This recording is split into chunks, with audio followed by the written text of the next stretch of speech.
few weeks ago, I went over to the school for their reading day, and the book that I chose to read to 4th and 5th graders was called Saints Behaving Badly. And it's a bunch of stories about all those who became saints, about their lives before they converted to Christ.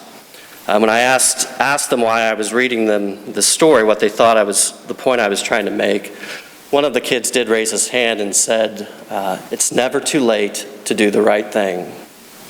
And one of the stories in that book is about St. Dismas. The only thing that we know about St. Dismas is what we read in the gospel story. St. Dismas is the thief hanging next to Jesus who asks Jesus to remember him when he comes into his kingdom. St. Dismas is also the patron saint for the conversion of thieves and criminals. The other thief, according to church legends, his name is Justus.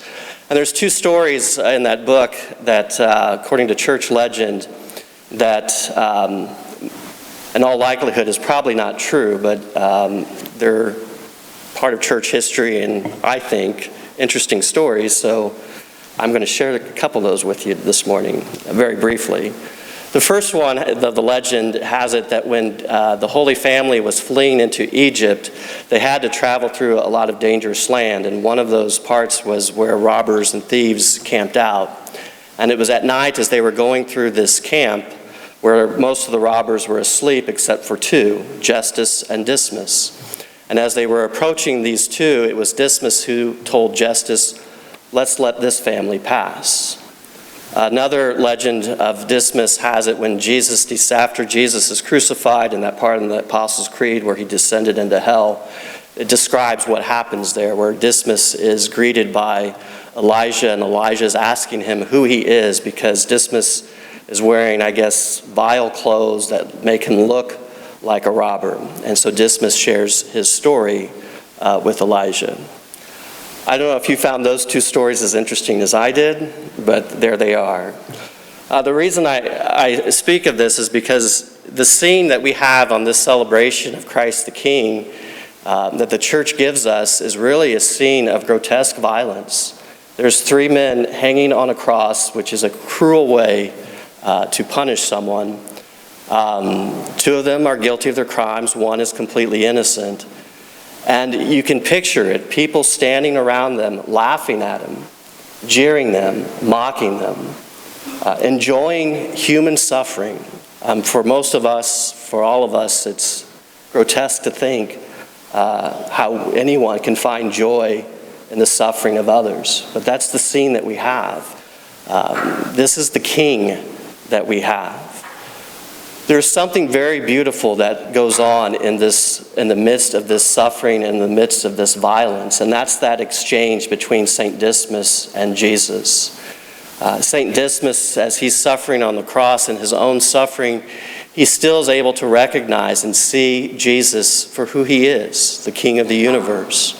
And his plea, "Remember me when you come into your kingdom," is a prayer filled with faith, filled with hope, and filled with love. And we see Jesus in the midst of his own suffering, recognizing the suffering of Dismas, and how willing he is to give him his forgiveness and his mercy. There's no follow-up questions, there's no debate, there's no time of thinking. Once Dismas asks for that gift of mercy, Jesus grants it immediately, reminding us all that that's the mercy that comes to us when we seek it. We see in this story a king who is willing and freely chooses to suffer for his people, and a king who chooses to suffer with his people. The way in which we go about proclaiming this king as ruler of our minds, our hearts, is to be able to recognize the suffering Christ and those around us who are in need and who are suffering. Like Christ, to bring them words of comfort, to bring them acts of mercy, so that they can be able to recognize and experience the love and mercy of God. We recognize Christ as our King in the midst of our own needs, in the midst of our own sufferings, when we turn to him in prayer and asking him for the gifts of his mercy.